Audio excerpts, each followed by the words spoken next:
ঘুম আর আসছে না। এখন বাজে 12টা 27 হলো, 5 অক্টোবর, কালকে এসে পরীক্ষা। কেউ ঘুমাচ্ছে না, এ তো সবাই পড়াশোনা করছে, আমিও। সবার বই নিয়ে ব্যস্ত, সবাই বই নিয়ে ব্যস্ত।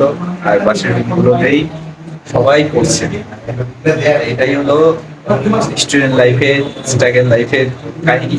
প্রত্যেকটা ঘরে ঘরে, প্রত্যেকটা মেসে, প্রত্যেক জায়গায় সবাই চায় যে কিছু না কিছু করতে। তাই আজকে সবাই জেগে আছে। পরীক্ষা, সবাই চাচ্ছে যে তাড়াতাড়ি ঘুমাবো, কিন্তু কেউ ঘুমাতে পারছে না।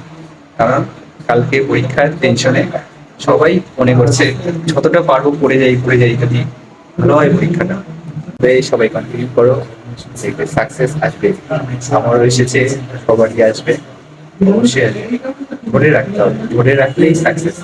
তাছাড়া ছেড়ে দিলে সবই শেষ। আর ধরে রাখলেই হবেই, হতেই হবে।